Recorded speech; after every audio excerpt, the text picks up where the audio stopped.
کیا ہوا نازنین؟ طبیعت ٹھیک ہے نا تمہاری؟ پریشانی سے استفسار پر اس نے جلدی سے اس بات میں سر ہلایا اور ان کے ساتھ ہی باہر کی جانب بڑھ گئی۔ وہ بار بار اس سے پوچھ رہی تھی لیکن جب اس نے نہیں بتایا تو وہ بھی خاموش ہو گئی۔ انہیں اندازہ تھا کہ وہ اب نہیں بتائے گی۔ مہندی کی تقریب اپنی عروج پر تھی۔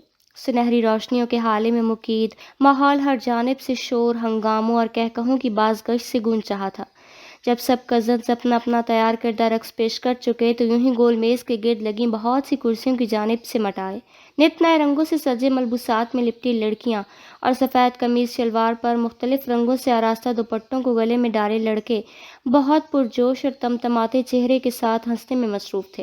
بہت مزہ آیا بھائی۔ سب سے زیادہ زبردست پرفارمنس تو ابیہا اور ساحل بھائی کی تھی، اور دوسرے نمبر پر جنہوں نے اسٹیج ہلایا ان کو کیسے بلایا جا سکتا ہے۔ اس کی بات ختم ہوتے ہی بہت سے کہکہے بلند ہوئے تھے۔ کچھ نے جوڑوں میں رقص کی تیاری کی اور کچھ کی سولو پرفارمنس رہی تھی۔ ثانیہ نے پہلے اپنے بڑے بھائی اور ابیہا کا حوالہ دیا اور پھر اس کا اشارہ اپنے اور نینا کے رقص کی جانب تھا۔ جیسا ہم نے سوچا تھا اس سے کئی زیادہ انجوائے کیا ہے میں نے تو۔ اب کے چہک کر کہنے والی نینا تھی۔ آہستہ آہستہ ان کی جانب اور کزنز بھی سمٹ آئے تھے۔ اب مجھ سے ساحل بھائی کی شادی کے لیے انتظار نہیں ہو رہا ہانیہ۔ ماما نے کہا تھا کہ ان کی شادی بھی سال کے آخر میں کریں گے، لیکن بابا نے سارے بنے بنائے پلان کو کینسل کر دیا۔ ان کا ماننا ہے کہ ساحل بھائی کو ابھی اپنے کاروبار پر توجہ دینے کی ضرورت ہے۔ آخر میں ثانیہ نے آنکھیں گھما کر نزاکت سے کہا تھا۔ اس کا بڑا بھائی خاصا لاپرواہ اور غیر سنجیدہ طبیعت کا مالک تھا۔ جبھی روہیلا کے بے حد اصرار کے باوجود بھی سہیل نے اسے شادی کی اجازت نہیں دی تھی۔ ان کا ماننا تھا کہ اسے خود کو سنوارنا چاہیے اور پھر اتنی بڑی ذمہ داری کاروبار اپنے شانوں پر سوار کرنا چاہیے، لیکن ایک ساحل تھا کہ اسے شکار پر جانے اور کلبنگ کرنے سے ہی فرصت نہیں تھی۔ اس کی لاپرواہ طبیعت سہیل کے لیے اب دل کا عارضہ ثابت ہوتی جا رہی تھی۔ اسی اثناء میں ایک دوسرا کزن بول پڑا۔ یہ ابیہا کے اکلوتے ماموں شعیب کا بیٹا تھا۔ قابل قبول صورت کا بہت سوکھا سا لڑکا تھا وہ۔ ساحل بھائی کی تو شادی ہوتی رہے گی، پہلے یہ بتاؤ آپی کہ تم کب شادی کر رہی ہو؟ اس نے ابیہا کو مخاطب کیا تو اس نے ہاتھ میں تھامے نازک سے جوس کے گلاس پر ایک انداز سے انگشت انگلی پھیری، پھر بابر کی جانب مسکرا کر دیکھا۔ اس کا ہر انداز ہی رعونت و غرور سے بھرپور تھا۔ خواہ مخواہ کوفت ہونے لگتی تھی اس سے۔ اتنی بھی کوئی جلدی نہیں ہے مجھے میری شادی کی، ابھی رضا بھائی کی شادی طریقے سے ہو جانے دو، پھر ماما میرے بارے میں بھی سوچیں گی۔ اچھا بتاؤ، خاندان میں کرو گی شادی یا پھر آؤٹ آف فیملی؟ یہ شعیب کا دوسرا بیٹا تھا، بابر سے قدرے موٹا اور چھوٹے قد کا۔ اس کے بارے میں مشہور تھا کہ وہ ہر وقت کھاتا ہوا پایا جاتا ہے۔ T V lounge, school when, گھر کا لان ہو یا پھر مصروف سی شہرہ، اسے ہر جگہ کھاتے ہوئے دیکھا گیا۔ بقول بابر کے وہ دھرتی کا کھانا ختم کرنے کے لیے ہی پیدا ہوا تھا۔ اب یہ تو سوچنا ماما کا کام ہے نا سائم، اس بارے میں کیا کہہ سکتی ہوں؟ اس نے گلابی پڑتے رخسار لیے لوگوں میں کسی کو تلاشنا چاہا، لیکن نگاہیں مایوسی سے پلٹ آئی تھیں۔ جانے کہا تھا وہ، ڈونٹ ٹیل می کہ تم وہ اچھی والی بیٹی بن کر اپنی ماما کی ہر بات ماننے پر آمادہ ہو جاؤ گی آپی۔ ہم سب جانتے ہیں کہ تم ایسی ہرگز بھی نہیں ہو۔ یاد ہے تمہیں کالج میں ایک لڑکے پر کرش تھا اور تم نے اسے پرپوز بھی کیا تھا، لیکن وہی انٹرسٹڈ نہیں تھا تم میں۔ بابر کہا لگا کر ہنس پڑا تو ابیہا نے ایک سخت نگاہ اس پر ڈالی۔ ثانیہ اور نینا نے بے ساختہ ہی نگاہوں کا تبادلہ کیا۔ انہیں پتا تھا کہ ابیہا اس واقعے کو لے کر کس قدر بددل ہوئی تھی۔ ایسا کچھ نہیں تھا، وہ مجھ میں انٹرسٹڈ تھا لیکن پھر میرا ہی انٹرسٹ ختم ہو چکا تھا۔ اور اب تم بالکل چپ رہو گے بابر، کب سے بہت فضول بکواس کر رہے ہو۔ اور بابر اگلے ہی پل واقعی چپ سا ہو گیا تھا۔ اسے اندازہ تھا کہ ابیہا کس قدر ظالم ہو سکتی ہے۔ اسے اس کی ہسٹری شیٹ اچھے سے حفظ تھی۔ ویسے یہ حرم بھائی کہاں ہیں؟ نظر نہیں آ رہے مجھے، ثانیہ نے اچانک ہی کہا تو ابیہا نے ایک بار پھر سے نگاہیں سبززار پر موجود لوگوں پر دوڑائیں۔ وہ ہوتا تو نظر آتا نا، وہ تو کہیں تھا ہی نہیں، میں دیکھ کر آتی ہوں انہیں۔ اور ابھی ثانیہ مڑی ہی تھی کہ وہ اسے دور سے چلتا ہوا دکھائی دے گیا تھا۔ اس نے زور سے ہاتھ ہلا کر اسے اپنی جانب متوجہ کیا اور پھر ہاتھ سے اسے اشارہ کر کے یہاں آنے کی دعوت دی۔ ابیہا کی آنکھوں میں بڑھتی چمک مزید بڑھ گئی تھی۔ اس کی آنکھیں جگمگ کرنے لگیں، لبوں پر آپ ہی آپ تبسم سے بکھر گیا اور ساری بے نیازی انقا ہونے لگی۔ وہ دور سے چلا آ رہا تھا، اونچا سا مضبوط سراپا لیے، گھنے بالوں کو ہاتھ سے پیچھے کرتا، سنہری کمکموں میں خود بھی سنہرے سے رنگ کا عکس۔ وہ اس خاندان کا سب سے وجیح مرد تھا، وجیح اور کم عمر، اس کے بارے میں مشہور تھا کہ وہ انتہائی عمدہ اخلاق اور خوش شکل سے نوازا گیا تھا، جس سے بھی ملتا انہیں اپنا گرویدہ کر لیتا۔ لوگ مڑ مڑ کر دیکھا کرتے تھے اسے، ابھی بھی بہت سی نگاہوں نے اسے سخت قدموں کی پیروی کی تھی۔ وہ پاس چلا تو ابیہا ہی سب سے پہلے مسکرا کر بات کا آغاز کیا۔ وہ یوں ہی بات بے بات حرم کو مخاطب کیا کرتی تھی، کہاں ہو کب سے؟ ہم نے عمدہ قسم کی پرفارمنسز دی ہیں اور تم جانے کہاں غائب تھے؟ کیا پھر سے تمہیں کسی خاتون نے اپنے پاس بٹھا لیا تھا؟ اس کے بہت بے باک سے سوال پر وہ ہنس پڑا تھا، پھر بھوری آنکھوں سے اس کی جانب دیکھا۔ ابیہا کی ہر جانب جیسے روشنی سی بکھرنے لگی۔ مجھ پر بہت سی خواتین کی عقابی نگاہیں تو تھیں، لیکن میں پھر بھی دامن بچا کر نکل آیا وہاں سے۔ اوہ، اب رہنے بھی دو حرم، یہاں ہم سب جانتے ہیں کہ تم کتنے کائنڈ اور کیئرنگ ہو، تم سے کسی کو بھی ڈھنگ سے برابر جواب دینا نہیں آیا ہوگا، اور اسی لیے اب تم اپنی خفت چھپانے کے لیے ہمارے سامنے یوں ایکٹ کر رہے ہو کہ جیسے ہمیں تو پتہ ہی نہیں چلے گا۔ وہ ایک بار پھر سے ہنس دیا۔ یہ لڑکا بات بے بات ہنستا تھا، شاید اسی لیے وہ سب کا پسندیدہ تھا۔ ویسے کیا آپ لوگ ان کو جانتے ہیں؟ ثانیہ نے آبرو کے اشارے سے دور بیٹھی سیاہ جوڑے میں ملبوس نازنین کی جانب اشارہ کیا۔ سب کی گردنیں یک باری ہی گھومی۔ وہ بالوں کو مخروطی انگلیوں سے کان کے پیچھے ڈستی کسی خاتون سے بات کر رہی تھی۔ اتنی دور سے بھی اس کے انداز کی سنجیدگی اور متانت بخوبی محسوس ہو رہی تھی، جیسے وہ بہت باوقار اور سمٹی ہوئی رہی تھی۔ نہیں، کون ہے یہ؟ پہلے تو کبھی انہیں تقریبات میں نہیں دیکھا میں نے۔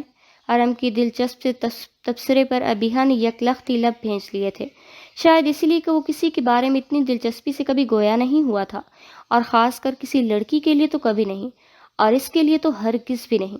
کتنی کوششیں کی تھی اس نے حرم کو اپنی جانب متوجہ کرنے کی، لیکن مجال تھی کہ وہ کبھی اس کی جانب ویسے دیکھ لیتا جیسے وہ چاہتی تھی۔ وہ اس کے ساتھ روکھا کبھی نہیں رہا تھا، کسی کے ساتھ بھی نہیں رہا کرتا تھا، بس وہ بے نیاز تھا۔ شاید اسے اپنے وجود کی تمام رعنائیوں کا علم تھا۔ اسے اس لمحے نازنین سے حد درجے حسد محسوس ہوئی۔ یہ جاوید ماموں کی بیٹی ہے حرم بھائی، آپ تو عرصے سے لندن میں مقیم رہے اور اس سے پہلے تو آپ ہمارے ساتھ رہتے ہی نہیں تھے، اسی لیے آپ انہیں نہیں جانتے ہوں گے، اور نہ وہ یہاں آتی جاتی ہیں۔ ساکٹ ساتھ رکھی کرسی پر بیٹھتے ہوئے اپنا پیر ہیل سے آزاد کیے۔ آہ، درد کرتے پیروں کو کچھ آرام ملا۔ کیوں؟ یہاں کیوں نہیں آتی جاتی؟ اس نے چونک کر اپنی بھوری نگاہیں اس سراپے سے ثانیہ کی جانب پھیری۔ ثانیہ نے لا علمی سے کندھے اچکائے تو نینا بول پڑی، ماما بتا رہی تھی کہ وہ پہلے یہاں رہا کرتی تھی اپنے والدین کے ساتھ، لیکن پھر انہیں کوئی ذہنی بیماری ہو گئی اور جاوید چاچو کو یہ گھر چھوڑ کر جانا پڑا۔ نینا جتنا جانتی تھی اتنا اس کے گوش گزار کر چکی، لیکن وہ تو بالکل ٹھیک ٹھاک لگ رہی ہے، بلکہ آئی مسٹ سے کہ وہ بہت خوبصورت لگ رہی ہے۔ پیچھے سے بابر کی حیران سی آواز ابھری تو نینا نے گھور کر اسے دیکھا۔ وہ چھنک کر ہنس دیا، البتہ حرم اب تک نازنین کو ہی تک رہا تھا۔ سوچتی نگاہیں اس نے ایک بار پھر سے ثانیہ کی جانب گھمائیں۔ تو یہ اتنا دور کیوں بیٹھی ہے؟ تم لوگوں سے زیادہ وہ بات چیت نہیں کرتی کیا؟ وہ یہاں آتی جاتی نہیں ہیں، اور بڑی ہیں تو شاید اسی لیے بہت ریزرو بھی رہتی ہیں، ایک سے زائد فضول بات کرنے کی گنجائش نہیں ہوتی ان کے سامنے، ثانیہ نے کہہ کر ایک بار پھر سے نازنین کی جانب دیکھا۔ وہ اب بہت بے دلی سے موبائل میں مصروف دکھ رہی تھی۔ کوئی بیماری نہیں اسے، سب بہانے ہیں لوگوں کو اپنی طرف متوجہ کرنے کے۔ ابیہا نے جل کر تبصرہ کیا تو حرم نے چونک کر اس کی جانب دیکھا، جیسے اس کے انداز کو سمجھ نہ پایا ہو۔ کیا مطلب؟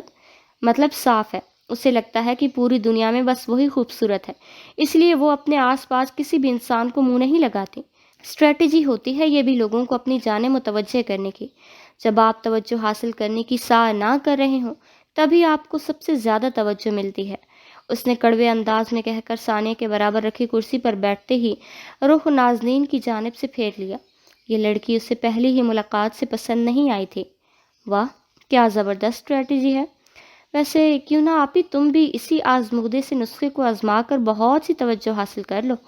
بابر کی زبان میں ایک بار پھر سے خارش ہوئی۔ ابیہا نے اسے خونخوار نگاہوں سے دیکھا تو سب ہنس پڑے۔ حرم نے مسکراتے ہوئے ابیہا کی جانب دیکھا۔ میں نے صرف سن رکھا تھا کہ لڑکیاں ایک دوسرے سے حد درجہ جالس رہتی ہیں، لیکن یہ تو میں نے آج دیکھ بھی لیا۔ میں اور اس سے جالس ہوں گی؟ میرا معیار بھی اس قدر نہیں گرا۔ حرم اریبی، اس نے سرخ چہرے کے ساتھ ذرا تیز لہجے میں کہا تو حرم نے دونوں ہاتھ سرنڈر کے سے انداز میں اٹھائے۔ معافی، میں آلریڈی گرم ماحول کو مزید ہوا نہیں دینا چاہتا، لیکن ایک بات سچ ہے، وہ بہت بے ضرر لگ رہی ہے دکھنے میں۔ تمہیں اتنی جلدی اندازے قائم کرنے نہیں چاہیے کسی کے بارے میں۔ اچھا، وہ بے ضرر لگ رہی ہے تو تم ہی انہی کے پاس جا کر کیوں نہیں بیٹھ جاتے؟ یہاں کیا کر رہے ہو؟ وہ ہتھے سے اکھڑی تو ثانیہ نے بے چینی سے پہلو بدلا۔ نینا تو اپنی بہن کے ہر وقت کے شکایتی رویے سے تنگ آ چکی تھی، لیکن حرم بنا اثر لیے مسکراتا رہا۔ اچھا بابا، بس مذاق کر رہا تھا میں۔ ایسا کوئی مذاق نہ کیا کرو، اور ان کے بارے میں تو ہرگز بھی نہیں، جو مجھے زہر لگتے ہیں۔ اس نے حرم کے نرم سے انداز پر نروٹھے پن سے کہا تو اس نے اس بات میں سر ہلا کر مسکراتے ہوئے اس کی یقین دہانی کروائی تھی، پھر یوں ہی نگاہ دور بیٹھی لڑکی پر ڈالی۔ اسی پل نازنین نے اس کی جانب دیکھا تھا، وہ اس ارتکاز کو توڑ نہیں سکا۔ نازنین نے ہی بیزاریت سے نگاہیں پھیر لی۔ اگلے ہی پل مہندی کی رسم کا آغاز ہوا تو رضا کو سامنے اسٹیج پر لا بٹھایا گیا۔ مان پڑتے کزن کے چہرے کھل اٹھے تھے، وہ سبھی ایک ساتھ ہی اسٹیج کی جانب بڑھے تھے۔ حرم نے یوں ہی چہرہ موڑ کر بس اس شور ہنگامے کرتے لوگوں کو دیکھا۔ اب وہ بالکل بھی نہیں مسکرا رہا تھا، بلکہ اس کا چہرہ بے تاثر ہو گیا، یوں گویا کہ کبھی اس پر کوئی تاثر رقم ہی نہ ہو۔ گول میزیں خالی ہونے لگی اور مہمان باری باری رسم کے لیے اسٹیج کی جانب بڑھنے لگے۔ اس سے سوچتی نگاہیں ناظرین کی طرف موڑیں، وہ تنہا بیٹھی رہ گئی۔ اس نے لمحے کے 1000ویں حصے میں فیصلہ کیا اور اس کی جانب بڑھایا۔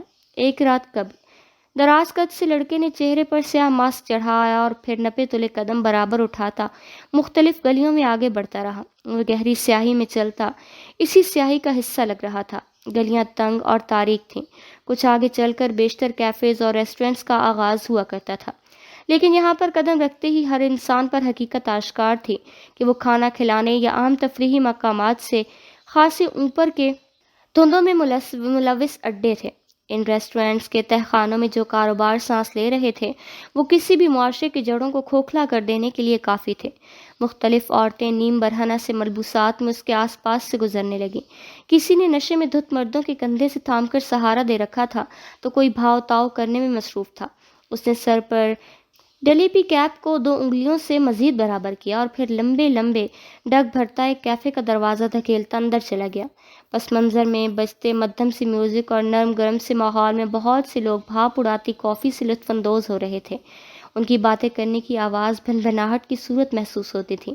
اس نے مدھم زرد روشنیوں سے منور اس کیفے کو پار کیا اور پھر پچھلے حصے میں جالیوں سے بند کی گئے دروازے کی جانب چلا آیا۔ دروازے کے عین آگے سے 3 پیس سوٹ میں سیکیورٹی اہلکار ایستادہ تھا۔ اس نے آگے بڑھ کر بیسمنٹ کا دروازہ کھولنا چاہا تو اہلکار نے اس کے آگے ہاتھ لمبا کر کے اس کے اگلے ہی پل کو روک دیا۔ کارڈ؟ یہاں کے داخلے کے لیے ایک مخصوص کارڈ بھی درکار ہوتا تھا۔ ہر تہخانے میں بنے دروازے کے لیے اس قسم کے حفاظتی کارڈ رکھے جاتے تھے تاکہ کوئی مشکوک انسان وہاں داخل نہ ہو سکے۔ وہ وائٹ کالرز کی جگہ تھی۔ دن کی روشنی میں سفید دامن سے آراستہ افراد اکثر شب کی تاریکی میں ایسی رنگین جگہوں پر پائے جاتے تھے۔ اس نے بھوری آنکھوں سے دروازے میں ایستادہ فرد کی جانب دیکھا تھا، پھر برقی رفتاری سے اہلکار کی شہرک کے قریب نازک جگہ پر بندھی مٹھی کی پشت سے اس انداز سے ماری کہ وہ اگلی ہی پل بے ہوش ہو کر پورے قد کے ساتھ زمین پر آ گرا۔ اس کے اوپر سے گزر کر اس نے دروازہ وا کیا اور پھر ناگواری سے بہت تیز بو اس کے نتنوں سے ٹکرائی۔ مختلف رنگوں سے جگمگاتے اس مے خانے میں ہر جانب ہی لوگ ٹولیوں میں بٹے ہوئے تھے۔ اس کے نامور چہروں کو بھی ان رنگ برنگی روشنیوں کی زد میں لڑکھڑاتے دیکھ لیا تھا۔ محتاط نگاہوں سے آس پاس دیکھتے وہ جانی پہچانی سی سمت میں آگے بڑھا۔ بڑے ہال کے وسط میں بہت سے شیشے کی میزیں لگی تھی۔ اطرافی کرسیوں پر براجمان لوگ جوا کھیلنے اور شراب نوشی میں غرق دکھائی دیتے تھے۔ اس نے گردن گھما کر اطراف کا جائزہ لیا۔ بڑے سے ہال نما کمرے کے اوپر چکردار ریکنگ تھی۔ اس کی نگاہوں نے اس تہخانے کی چھت کو بغور دیکھا۔ نکلنے کا کوئی راستہ، بیک ڈور کچھ تو ہوگا۔ ہر جگہ بیک ڈور رکھنے کی اسے اتنی عادت ہو چکی تھی کہ اب پچھلے دروازے کی بابت سوچے بغیر اس کا کوئی کام آگے بڑھتا ہی نہیں تھا۔ غیر قانونی اور جرائم پیشہ افراد کی زندگی میں بیک ڈور ایک اصطلاح تھی، ایسے خفیہ راستے یا پھر پچھلے دروازے جس سے بوقت ضرورت خاموشی سے نکل کر خود کو بچایا جا سکتا تھا۔ اس نے گردن گھما کر زینے تلاشے اور پھر تیزی سے لوگوں کے درمیان نکلتا زینے پھلانگتا اوپر چڑھ بڑھ گیا۔ یہاں بھی ماحول ہر کلب کی مانند ہی تھا۔ اس نے ہر شے نظر انداز کی اور پھر رنگ برنگی روشنیوں سے چھم چھم کرتی طویل راہداری میں آگے بڑھایا۔ اس راہداری کے اطراف میں کمرے تھے، ہر کمرے کا دروازہ بند تھا۔ اس نے لمبے لمبے ڈگ بھرے اور پھر تیزی سے آگے بڑھ کر ایک جانے پہچانے سے کمرے کا دروازہ دھاڑ سے وا کیا۔ اگلے ہی پل بہت بدمزہ ہو کر اس نے چہرہ پھیرا تھا۔ 2 لڑکیاں نازیبا سے ملبوسات میں اس شخص کے دائیں اور بائیں جانب براجمان تھیں۔ کسی اجنبی کو یوں کمرے میں داخل ہوتا دیکھ وہ بے ساختہ گھبرا کر اس شخص سے دور ہٹی تھیں۔ کون ہو؟ بالکل یہی بتانے تو آیا ہوں میں یہاں تمہیں۔ اس نے سکون سے آگے بڑھ کر ایک زناٹے دار چانٹا اس شخص کے رخسار پر رسید کیا تو اس کا پورا چہرہ گھوم کر رہ گیا۔ لڑکیوں کی دبی دبی سی چیخیں گونجی۔ اس نے پرسکون سی ٹانگ صوفے پر رکھی اور جھک کر اس شخص کی آنکھوں میں جھانکا۔ زیرو کس کے لیے کام کر رہا ہے اور کب سے؟ یہ کانفیڈینشیل ہے۔ میں اگلے ہی پل چٹاخ کی ایک اور آواز اس بے تکے سے کمرے میں گونجی۔ کانفیڈینشیل کی ایسی کی تیسی۔ اس نے اسے گریبان سے پکڑ کر کھڑا کیا اور ہلکا سا مسکرا کر اسے دیکھا، پھر بجلی کی سی تیزی سے اسے کھینچ کر دیوار میں دے مارا۔ لڑکیاں تھر تھراتی کانپتی اٹھ کھڑی ہوئیں۔ وہ آرام سے ان کی جانب پلٹا، پھر مسکرایا۔ کیا معصوم لگتا تھا مسکراتے ہوئے۔ آرام سے بیٹھیں آپ لوگ، میں بلا وجہ کسی کو کچھ نہیں کہتا۔ ابھی بس تھوڑا سا کام کر کے میں چلا جاؤں گا، پھر آپ اپنا شوق سے پورا کر لیجیے گا۔ مزے سے کہہ کر اس نے نیچے گرے کراہتے شخص کے سامنے پنجوں کے بل بیٹھ کر اس کا چہرہ تھوڑی سے تھاما، پھر ایک جھٹکا دے کر اس کی گردن کو اس انداز سے بل دیا کہ کمرہ انسانی چیخوں سے گونج اٹھا۔ باہر بجتے دھم دھم کرتے میوزک کے باعث کسی کو بھی اس کی آواز باہر جاتے ہوئی محسوس نہیں ہو رہی تھی۔ ٹیکسٹائل انڈسٹری کے مالکان کے لیے کام کر رہا ہے، وہ اتنا تو مجھے علم ہے، لیکن خصوصی طور پر کسی اپنی خدمات سے نواز رہا ہے، بس یہ پتہ کرنا ہے۔ اور اب میں بالکل آخری دفعہ پوچھوں گا، اس کے بعد بھی اگر تمہارے منہ سے بھاپ نہ نکلی تو میں تمہاری آخری انگلی سے شروع کروں گا، اس طرح کہ کبھی تم اپنے ہاتھ کو دوبارہ استعمال کرنے کے قابل نہیں رہو گے۔ اس کی آواز میں وارننگ لہرا رہی تھی۔ بے دم ہوتے شخص نے خوفزدہ نگاہوں سے اس کا چہرہ دیکھا، پھر بے تحاشا کپ کپاتے ہاتھوں کا سہارا لیتے بمشکل سیدھا ہو بیٹھا۔ اس کی کن پٹی سے خون کی دھار بہہ کر قطرہ قطرہ فرش پر گر رہی تھی۔ بھاری ہاتھ پڑنے کی وجہ سے اس کا رخسار سرخ ہو کر ہلکا سا سوجا ہوا لگ رہا تھا۔ وہ مجھے مار دیں گے جان سے اگر میں نے بتا دیا تو۔ اس کی آنکھ سے آنسو ٹوٹ کر گرا تھا۔ اس نے بیزار سی سانس خارج کی تھی۔ تم میرے کام کو اب بور کر رہے ہو، یا تو تم اپنے دونوں ہاتھوں سے ہاتھ دھو بیٹھو، یا پھر اوکے میں سمجھ گیا کیا چاہتے ہو تم۔ اس نے جینز کی جیب میں اڑستا ہوا چھوٹا سا پلاس برآمد کیا تو اس شخص کی خوف سے چیخ نکلتے نکلتے رہ گئی۔ بتا رہا ہوں، خدا کے لیے میرے ہاتھ سلامت رہنے دو۔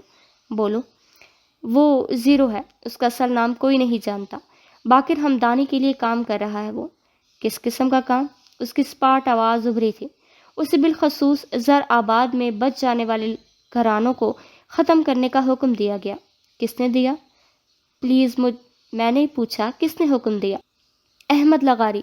وہ اس سارے میس کو سمیٹنے کی کوشش میں سرگرداں ہیں۔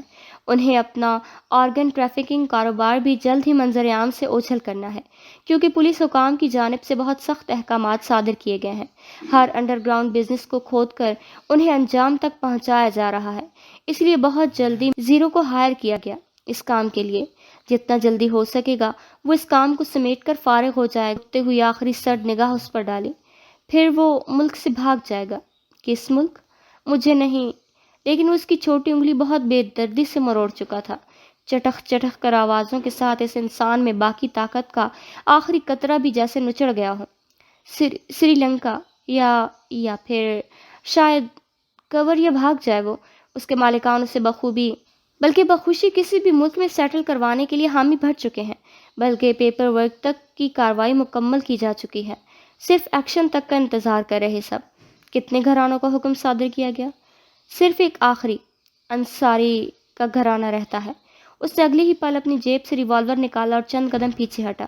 سہمی سی لڑکیوں کی چیخیں اب کے ہر جانب گونجنے لگیں۔ زمین پر ادھموا ہوا شخص بھی اس سے گویا بھیک مانگ رہا تھا۔ اس نے بے تاثر نگاہوں سے اس کی ٹانگ پر نشانہ رکھا اور پھر جب وہ کمرے سے باہر نکلا تو ہر جانب خون کی بو پھیلی ہوئی تھی۔ کمروں میں سی سی ٹی وی کیمروں کو خصوصی طور پر نہیں لگایا گیا تھا، لیکن راہداریوں میں ان کا اہتمام بالخصوص کیا گیا۔ اکثر لوگ ایسی جگہوں پر محض اپنے ایلی بائرز بنانے آیا کرتے تھے تاکہ جرم کے ثابت ہوتے ہی ٹھوس ثبوتوں کے تحت اپنا بچاؤ کر سکیں۔ اس نے تھوڑی تک کھینچا گیا نقاب 2 انگلیوں سے پکڑ کر اونچا کیا اور پھر خفیف سا نگاہ کیمروں پر ڈال کر قید درست کرتا باہر نکل گیا۔ اسے مارنے کا حکم نہیں تھا اور نہ کبھی اس نے یہ اپنے لیے چنا تھا، لیکن کچھ باتوں کے فیصلے وہ خود کیا کرتا تھا۔ اسے اس شخص کے توسط سے یہ بات ان بلند کرسیوں پر براجمان اونچے لوگوں تک پہنچانی تھی کہ وہ جسے مرا ہوا تصور کر کے اپنی کھوج ختم کر چکے تھے، وہ در حقیقت زندہ ہو کر ان پر پلٹ رہا ہے، اور کیا خبر کہ وہ کبھی مرا ہی نہ ہو۔ باہر نکلتے ہوئے اس کی نگاہیں سپاٹ تھیں اور چہرہ سفید تھا، لٹھے کی مانند سفید اور بے جان۔ اسی پل کسی نے خشک قلم اپنے ہاتھ میں لیا تھا۔ انگلیوں کے درمیان پھنسے اس خشک قلم کی سیاہی گویا وقت کی دھول نے اپنے اندر سینچ لی تھی، اور اب اس قلم نے وارد ہوتے وقت کی سیاہی کورے صفحے پر بکھیر دی تھی۔ کہانیوں کے صفحات خالی رہ جائیں تب بھی وہ حقیقت میں دوام کی صورت بہنے لگتی ہیں، لیکن پھر کچھ کہانیاں لکھی جاتی ہیں، لکھی جانے لگتی ہیں، کسی سحر کی مانند امر ہونے کے لیے، اور نازنین نہیں جانتی تھی کہ اس کی کہانی بھی شروع ہو چکی ہے۔ اس کے ادراک سے کہیں پہلے نقاب پوش لڑکے کا دور ہوتا جا رہا۔ سیاہیوں میں اس کا وجود واضح نہیں تھا، لیکن پیچھے بھاگتی زندگی میں کسی نے اس تہخانے کا دروازہ ایک بار پھر سے پار کیا تھا۔ وہ بھوری آنکھوں والا نہیں تھا، بلکہ مشہور تھا کہ اس کی آنکھیں کتھی تھی، گہری کتھی۔ حرم نے اپنے قدم کا رخ اس سیاہ جوڑے میں ملبوس بہت بیزار لڑکی کی جانب پھیرا۔ السلام علیکم۔ اس نے دیکھا کہ یکدم ہی نازنین نے چونک کر گردن اٹھائی۔ اس کی سیاہ آنکھوں میں پھیلی حیرت اس قدر تھی کہ کوئی بھی لمحے بھر کو ٹھہر سکتا تھا۔ وہ کسی بھی ساتوں کو لیے ساکت کرنے کی صلاحیت سے بہرہ مند تھی، لیکن اسے اس لڑکی کی خوبصورتی آنکھوں نے نہیں، بلکہ اسے تو اس کے بہت جانے پہچانے سے تاثر نے گنگ کر دیا تھا۔ وہ بے یقینی سے پھیلی آنکھیں لیے چند پل کے لیے گویا جامد ہو کر رہ گیا۔ اسے لگا وہ ہل نہیں سکے گا، سانس نہیں لے سکے گا، پلک نہیں جھپک سکے گا۔ وعلیکم السلام، نازنین نے قدر ناگواری سے جواب دیا۔ وہ اس کا گنگ سا تاثر دیکھ کر گویا چٹک گئی تھی، پہلے تایا، پھر وہ گھٹیا انسان ہمدانی، اور اب یہ جانے کون سا انداز سا فلرٹ کرنے کا۔ کیا میں پوچھ سکتی ہوں کہ آپ کون ہیں؟ اس نے لہجے کو حت الوسط ساکن رکھنے کی کوشش کی تھی، لیکن پھر بھی اس کی بہت باریک کڑوی سی اس حرم کو بخوبی محسوس ہوئی۔ وہ جیسے اپنے ٹرانس سے یکدم جاگا تھا، پھر معذرت خواہانہ سا اس کی جانب دیکھا۔ سوری، وہ مجھے لگا آپ وہ ہیں۔ اس کے بے تکے سے جواب پر اس لڑکی کی پیشانی تعجب سے چمکی۔ کیا مطلب، کون؟ نہیں، میرا مطلب ہے کہ میں کسی کو جانتا ہوں جو آپ جیسی دکھتی ہیں۔ گو کہ اس کے اعصاب اب تک جمود کا شکار تھے، مگر اس نے پھر بھی ہلکا پھلکا سا تاثر دیکھ کر اپنا پچھلا رویہ زائل کرنے کی کوشش کی تھی، لیکن وہ اس میں کامیاب نہ ہو سکا۔ تو بہت اجنبی سا تو موصول ہوا تھا اسے۔ تو یہ کہ اس طرح ہی لوگوں کے درمیان باہمی تعلقات استوار ہوتے ہیں، لیکن مجھے تو کسی سے بھی تعلق استوار کرنے میں کوئی دلچسپی نہیں۔ آپ کی دلچسپی کا مرکز کیا ہے پھر؟ میری دلچسپی کا مرکز جو بھی ہو، اس سے آپ کو سروکار نہیں ہونا چاہیے۔ روکھا سا کہا تو وہ نہ چاہتے ہوئے بھی مسکرا دیا، اسے جیسے اس کی رکھائی بہت بھاری تھی۔ آپ تو غصے میں آ گئیں، ظاہر ہے۔ ایسی بے تکی سی گفتگو برتنے والوں کے سامنے انسان چاشنی کی ڈھیر لیے تو نہیں کھڑا ہو سکتا۔ چلیں پھر کوئی تک کی گفتگو کر لیتے ہیں۔ مجھے آپ سے کوئی گفتگو نہیں کرنی، نہ تک کی نہ بے تکی۔ پھر یہ تو آپ کی بے رخی گردانی جائے گی نازنین۔ اور اس اجنبی شخص کے منہ سے اپنا نام سن کر وہ لمحے بھر کو ایک بار پھر سے متعجب ہوئی تھی۔ آپ کو میرا نام کس نے بتایا؟ اس کا لہجہ تیز تھا۔ آپ مجھے قرابت دار تسلیم کریں یا نہ کریں، لیکن میں تہہ دل سے آپ کو رشتہ دار مان چکا ہوں۔ کیا مطلب ہے اس فضول سی بات کا؟ اس کے انداز سے لگتا تھا کہ وہ ضبط کے بالکل آخری مراحل پر تھی۔ حرم نے اسے مزید زج کرنا مناسب نہ سمجھا۔ میں حرم ہوں، حرم اریبی، آپ کی پھپھو کا بیٹا، جو پچھلے 4 سال سے لندن میں مقیم تھا اور اب پلٹا ہے۔ لیکن کیا نابلد ہو کر پلٹا ہے کہ اس سے تو اپنے لوگ ہی اپنا تسلیم کرنے کے لیے تیار نہیں؟ او! اور نازنین پر اس کا تعارف سنتے ہی گھڑوں پانی پڑ گیا تھا۔ اس نے خفت سے پلکیں جھپکائی۔ آپ کو پہلے بتانا چاہیے تھا۔ اس کی آواز اب کہ آہستہ تھی لیکن بے لچک ہی رہی۔ وہ ہلکے کندھوں کے ساتھ اس کے عین سامنے لگی کرسی پر بے تکلفی سے بیٹھ گیا۔ آپ اس قدر بیزار بیٹھی ہیں کہ کوئی خواہ مخواہ ہی آپ کی جانب متوجہ ہو سکتا ہے۔ مجھے لگا کہ شاید آپ کو کسی نے کھاتے میں نہیں لیا، تو کیوں نہ میں ہی آپ کو ذرا کمپنی دے دوں۔ نازنین خاموش رہی، خاموشی سے سامنے سٹیج پر مچے شور ہنگامے کو دیکھے گئی۔ شائستہ اور رمیز رضا کا منہ میٹھا کروا رہے تھے۔ ایک جانب لڑکیاں مختلف رسومات کو لیے بے تاب سی کھڑی تھیں، اور ٹھیک اس کے عین مقابل لڑکے کے موقع کی مناسبت سے فکرے کستے سب کو ہنسا رہے تھے۔ وہ ایک مکمل منظر تھا، ایک مکمل گھرانہ۔ وہ اس مکمل گھرانے میں بہت ہی نامکمل سی لگ رہی تھی۔ اس کی جگہ ان حلقوں میں نہیں تھی، بلکہ اس کی جگہ تو اب کہیں بھی نہیں تھی۔ سامنے بکھرے منظر نے اس کی آنکھوں میں گزرے ایام کا دھواں سا بھر دیا تو وہ نگاہ پھیر گئی۔ آنکھیں جلنے لگیں، جلن رگوں میں سرایت کر رہی تھی۔ حرم نے اس کی نگاہوں کے تعاقب میں دیکھا، پھر حیرت سے نگاہیں اس کی جانب پھیری۔ ایک بات پوچھوں، برا تو نہیں مانیں گی؟ اس نے ہچکچاتے ہوئے معصوم بچوں کی طرح پوچھا تو نازنین نے اس کی جانب دیکھا۔ بہت اداس آنکھیں تھیں وہ۔ حرم سانس تک لینا بھول گئی۔ پوچھیں، جانے کس دل سے اجازت دی تھی اس نے حرم کو؟ آپ اتنی دور کیوں بیٹھی ہیں؟ مطلب آپ کے تایا کا بیٹا ہے وہ، فرسٹ کزن ہے آپ کا، لیکن آپ تو اس قدر اجنبی لگ رہی ہیں اس محفل میں کہ حد نہیں۔ وہ خاموشی سے اس مکمل منظر کو دیکھ گئی۔ اجنبی لگ نہیں رہی، میں اجنبی ہوں۔ مجھے پتا ہے کہ میں پہلی ملاقات میں کچھ زیادہ ہی پوچھ رہا ہوں، لیکن اتنا ریزرو رہنے کی وجہ؟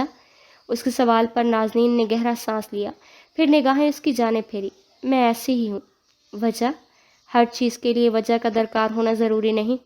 یہ دنیا کاز اینڈ ایفیکٹ کے اصول پر چلتی ہے۔ ہر شے کی وجہ ہوتی ہے، وجہ نہیں ہوگی تو اس شے کا وجود ہی باقی نہیں رہے گا۔ حرم نے نفی میں سر ہلایا، پھر بھوری سی کانچ آنکھوں سے ہلکا سا مسکرائیں۔ رہ ہی نہیں سکتا، آپ بغیر کسی وجہ کے کوئی کام نہیں کر سکتے۔ آپ یہاں اس ویرانے میں بیٹھی ہیں سب سے الگ تھلگ۔ اس کی ایک بیک سٹوری ہوگی، کوئی پس منظر ہوگا۔ بغیر کسی بیک سٹوری کے موجود سٹوری کا دوام ممکن نہیں۔ وہ یہ کہہ کر معصومیت سے آنکھیں چھپکائیں جیسے چلے، اب تو مجھے بتا ہی دیں کہ وہ بیک سٹوری کیا ہوئی۔ نازنین سیدھی ہو بیٹھی تھی، پھر گردن ذرا ڈھلکا کر اسے دیکھا۔ مان لیا بیک سٹوری ہے بھی، لیکن وہ میں آپ کو کیوں بتاؤں گی؟ آپ نے مان لیا بیک سٹوری ہے، مجھے بس یہی منوانا تھا۔ وہ مسکرایا تو نازنین چونکی۔ اس کی بات گہری تھی، اسے اگلا سوال اٹھانے میں وقت لگا۔ اس سے آپ کو کیا فائدہ ہوگا؟ مطلب میرے ماننے سے آپ کو میری بیک سٹوری پتہ تو نہیں چل جائے گی؟ اس کی آنکھوں میں کچھ طنز اور کچھ ٹھنڈک تھی۔ حرم ہنستے یا پھر اسے دیکھا، وہ محظوظ لگ رہا تھا۔ آپ کو اندازہ نہیں ہے کہ کہانیاں کس طرح اپنا وجود بیان کرتی پھرتی ہیں۔ آپ نہیں بتائیں، اگر مجھے جاننا ہوا تو میں کہانی کی کسی اور کردار سے رابطہ کر لوں گا۔ میرے لیے یہ جاننا مسئلہ نہیں ہے۔ جن کہانیوں پر موم کی مہر لگا کر انہیں بند کر دیا جائے، انہیں کھولنا جرم ہوتا ہے۔ وہ بہت آہستہ سے بولی تھی۔ میں کبھی کسی کی موم لگی مہر کہانی کو نہیں کھولا کرتا۔ میں کمزور دل کا انسان ہوں، میں ڈر جاتا ہوں۔ اور وہ پہلی دفعہ مسکرائی تھی۔ آپ لندن سے پڑھ کر آئے ہیں یا جامعۃ الرشید سے؟ بڑے شریف ہیں۔ وہ اس کی بات سن کر ہنسے بنا نہ رہ سکا، پھر نظریں اس پر اٹھائیں۔ وہ پہلے سے خاصی آرام دہ لگ رہی تھی، گو کہ اس کی خوفزدہ نگاہیں اب بھی آس پاس ہر منظر سے بچ رہی تھیں، لیکن اب کہ وہ پہلے سے بہتر دکھ رہی تھی۔ اسی منظر کو دور سے دور دو نگاہیں بہت چپنے سے انداز میں تک رہی تھیں۔ ابیہ کے ہاتھ میں بھائی کی جانب سے دی گئے چند نوٹ تھے۔ اس سے مٹھی زور سے بند کی تو نوٹ مڑ تڑ کر رہ گئے۔ اس کی آنکھوں میں جلن سی مچ گئی تھی، بلکہ یوں کہنا چاہیے کہ جلن اس کے حلق تک کڑوا گئی تھی۔ جس توجہ کے لیے وہ کئی مہینوں سے جست لگا رہی تھی، کئی دنوں سے کوشش کر رہی تھی، وہی توجہ اب کسی کو بغیر مانگے ہی مل رہی تھی۔ یہ اس سے برداشت کہاں ہونا تھا بھلا؟ اس نے دانتوں کو سختی سے جماتے ہوئے پیر اسٹیج سے اتارے اور عین اس کے سر پر جا پہنچی۔ وہ اس کے یوں آنن فانن آنے پر چونکا تھا۔ نازنین بھی اسے نگاہیں اٹھائے دیکھنے لگی تھی۔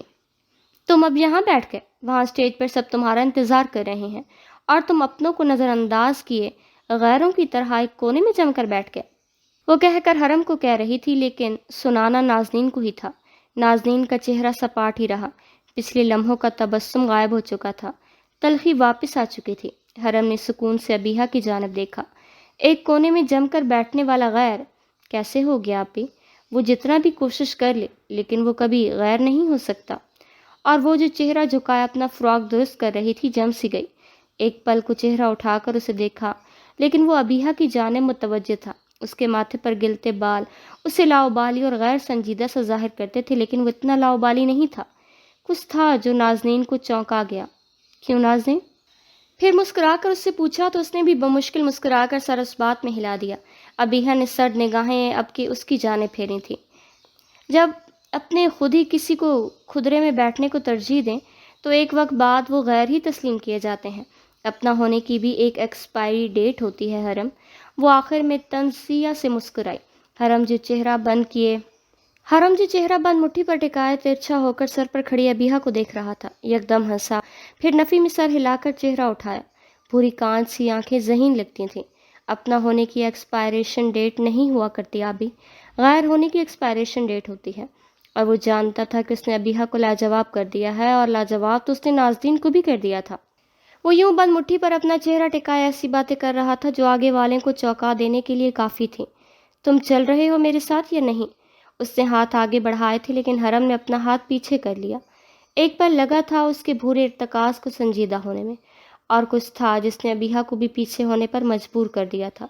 وہ سب کے ساتھ ہنستا بولتا تھا، لیکن اس کا مطلب یہ نہیں تھا کہ وہ یوں ہی ہر ایک کو اجازت دے دیتا۔ اس نے پہلے دن ہی ان سب کو باور کروا دیا تھا کہ اسے نہیں پسند کوئی اسے چھوئے۔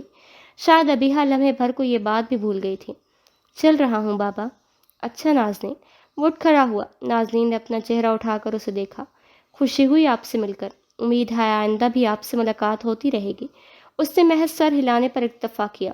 وہ دونوں اگلے ہی پل پلٹ گئے تھے، تو وہ ایک بار پھر سے خالی خالی سے اس ویرانے میں بیٹھ گئی۔ اگلی ملاقات کا موقع تو تب آنا تھا کہ جب وہ دوبارہ اس گھر میں قدم رکھتی۔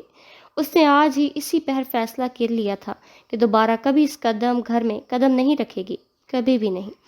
اسی رات شہر کے ایک کاروباری شاہراہ پر واقع اس اونچی عمارت میں ہر جگہ خاموشی اور اندھیرا تھا۔ وہ شیشوں سے ڈھکی نئے طرز کی بنی باوقار سے عمارت تھی۔ اس عمارت کی شیشے کے دروازے دھکیل کر اگر اندر قدم رکھا جاتا تو کچھ بھی واضح طور پر دکھائی نہ دیتا، بس ایک وسیع ہال کا گمان ہوتا تھا۔ گولائی میں بنے اس وسیع ہال سے کئی راستے نکلتے تھے، انہی راستوں پر وہ بھی بڑا چلا آ رہا تھا۔ پھر کئی قدم چل کر لابی میں آ نکلا۔ لابی کی اطرافی جانب بہت سی لفٹس بھی لگی تھیں۔ اس نے اپنی خاموش قدم ان کی جانب پھیرے، پھر ورکر لفٹ میں قدم رکھا اور چوتھے فلور کو جاتا بٹن دبا کر لفٹ کے دروازے بند ہونے کا انتظار کرنے لگا۔ 1 2 3 4 اور ٹن کی آواز سے لفٹ کا دروازہ کھلا تو اندر موجود پستہ قد شخص باہر نکلا۔ یہاں بھی لابی سنسان پڑی تھی۔ اس کے طویل سل پر آخر میں ایک آفس واقع تھا۔ اس نے ہاتھ میں تھامے سوٹ کیس کو دوسرے ہاتھ میں منتقل کیا اور پھر آفس کا دروازہ دھکیلتا اندر چلا آیا۔ اندر کوئی دراز قد سا آدمی پہلے سے موجود تھا۔ بڑے بڑے سے گلاس وال سے شہر کا نظارہ کرتا وہ بہت خاموش دکھتا تھا، یوں جیسے پہلے کبھی اس کے لبوں سے کوئی الفاظ نہ نکلے ہوں۔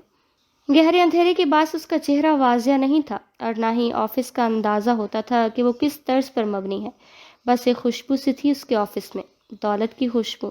بغیر دیکھے بھی اندازہ کیا جا سکتا تھا کہ اس کے آفس میں رکھی ہر شے قیمتی تھی، بے حد قیمتی۔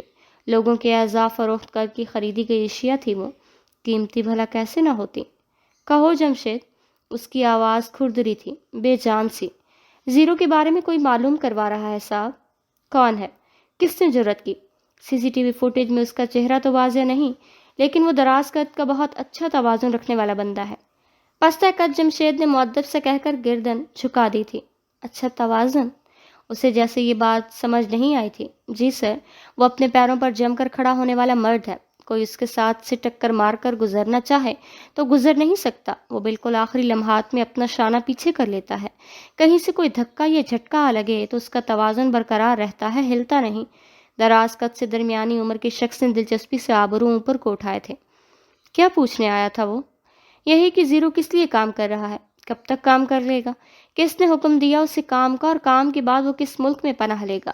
خاصا منجھا ہوا لگ رہا تھا وہ اپنے کام میں۔ پہلی 4 باتیں پوچھی اس نے، اور وہ بھی بہت اہم۔ یہاں وہاں کی باتوں کو درمیان میں نہیں آنے دیا۔ اس کا مطلب ہے وہ ہمارے حلقوں سے واقف ہے، وہ جانتا ہے کہ ہمارے یہاں کام کیسے کیا جاتا ہے۔ جمشید نے محض سر ہلایا۔ عدنان کا کیا بنا؟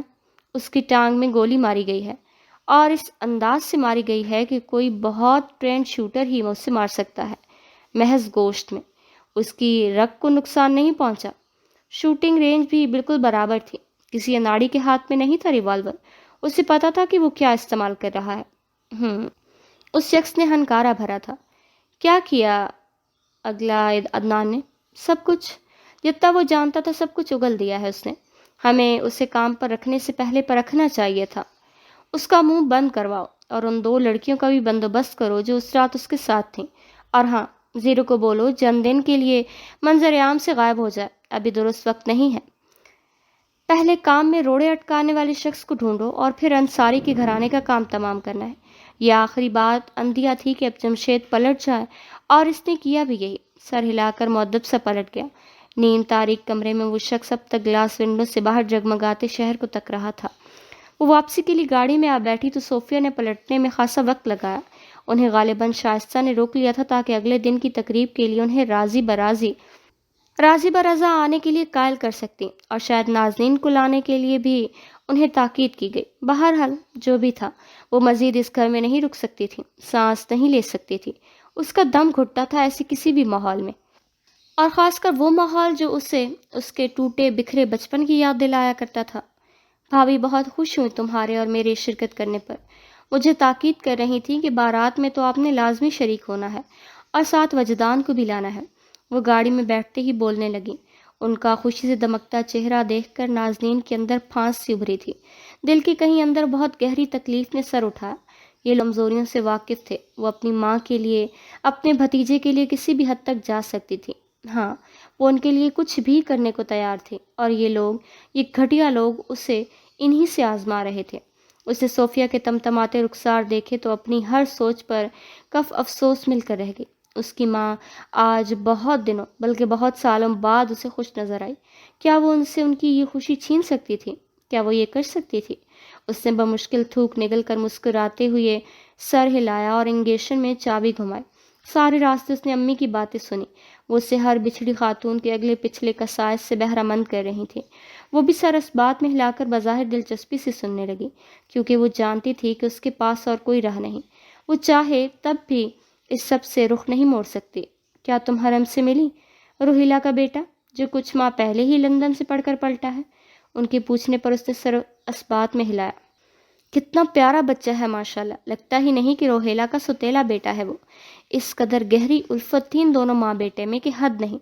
سہیل نے اتنے عرصے سے اپنے گھرانے سے چھپا کر رکھا، اسے تو گویا اتنی جدوجہد کا صلہ مل گیا ہوگا۔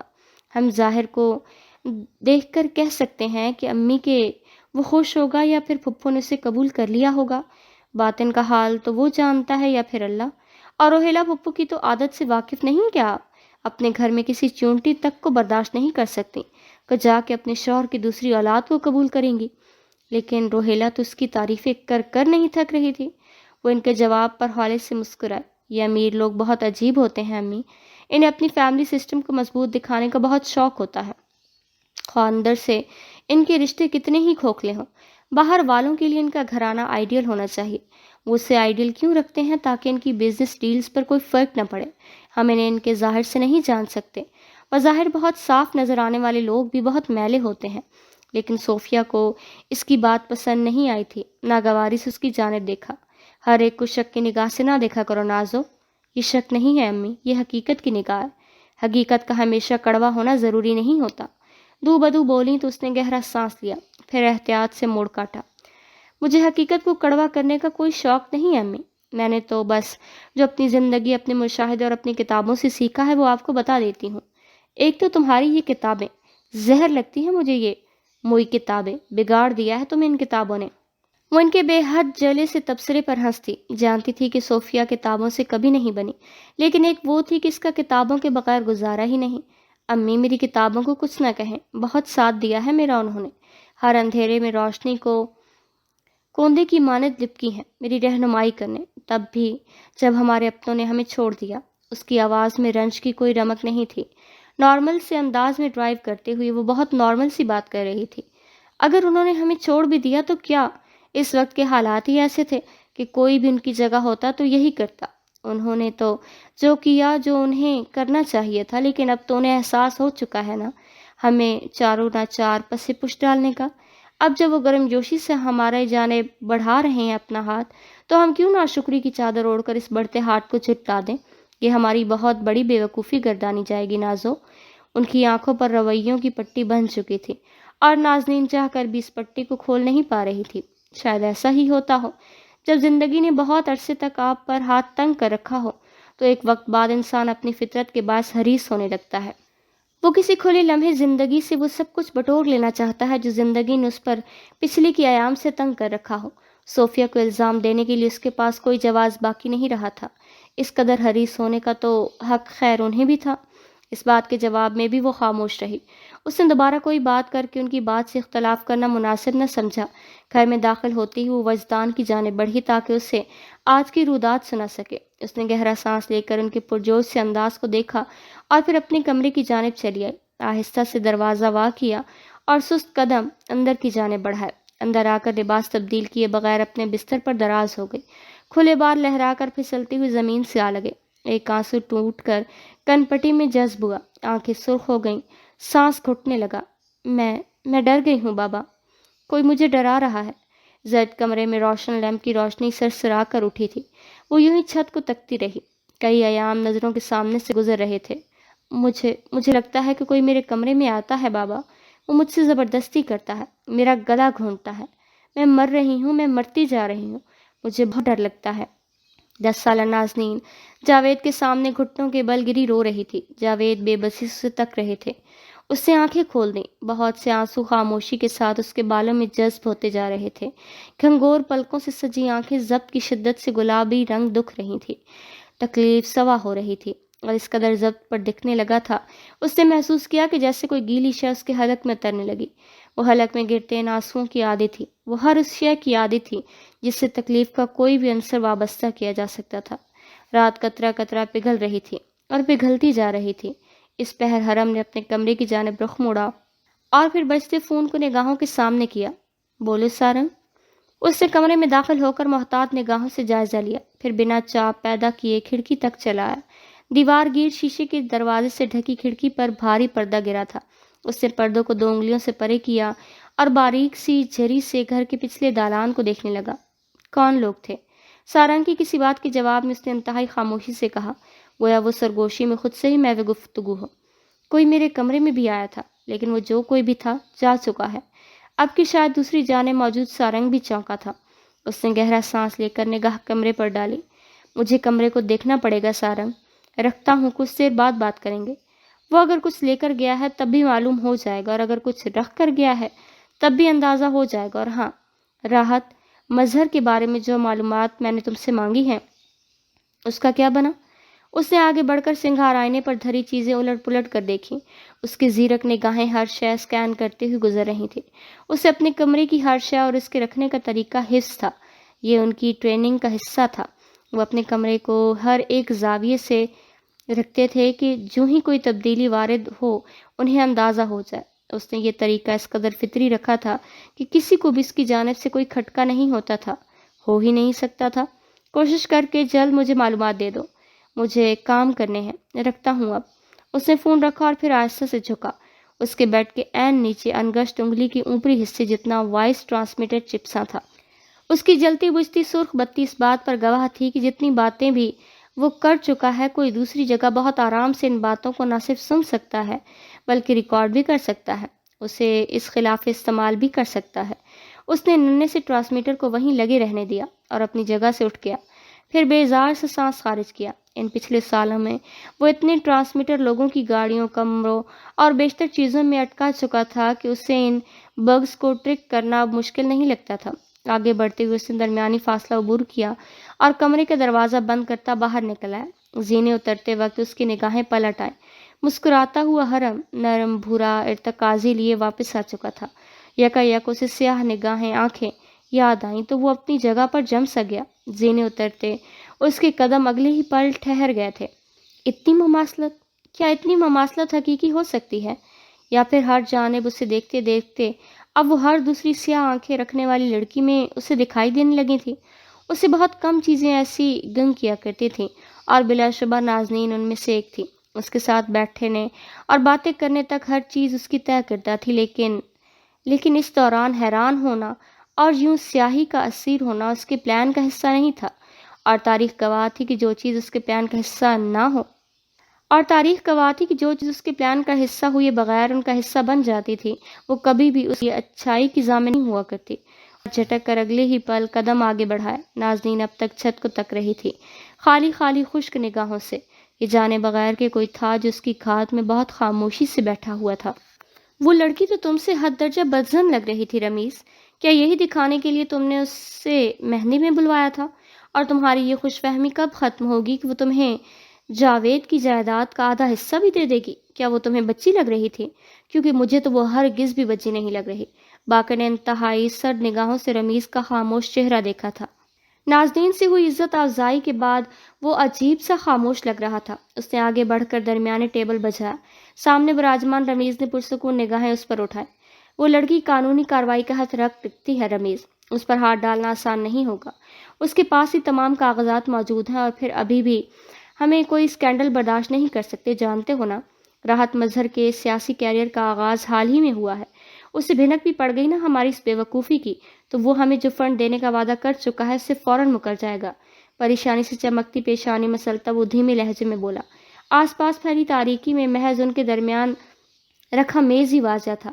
وہ دونوں اطراف میں لگی کرسیوں پر براجمان تھے۔ میں اسے آخری دفعہ بہت طریقے سے قائل کرنے کی کوشش کروں گا، وہ تب بھی نہیں مانی تو پھر میرے پاس آخری راہ کے علاوہ کوئی راہ نہیں ہوگی۔ اس کی برس سی ٹھنڈی آواز ابھری، آنکھوں سے دہکتے انگاروں کی سی لپیٹیں اٹھ رہی تھیں، لیکن لب خاموش تھے، بالکل ایک سیدھی لکیر میں خاموش۔ جو بھی کرنا ہے جلدی کرو، مجھے آگے لوگوں کو جواب دینا ہے۔ ہماری دھیمی رفتار کہیں ہمارے لیے کسی بڑے نقصان کا باعث نہ بن جائے۔ کچھ نہیں ہوگا۔ اندھیرے میں وہ اپنی نشست پر سیدھا ہو بیٹھا تھا، پھر دونوں ہاتھوں کی انگلیاں باہم ملائیں۔ اس کے ملتے ہاتھ ہلکی سی روشنی میں دکھائی دے رہے تھے۔ تمہارا شاہی آج کل کیا کم کر رہا ہے؟ کچھ خاص نہیں، فی الحال تو انڈر گراؤنڈ ہے۔ اس کے حصے کا کوئی کام نکل آئے گا تبھی وہ منظر عام پر دکھائی دے گا۔ کیوں؟ آخر میں باقر ہمدانی چونکا تھا، لیکن رمیز یوں ہی بیٹھا رہا، بنا کسی جنبش کے۔ مجھے عنقریب اس کی ضرورت پڑ سکتی ہے۔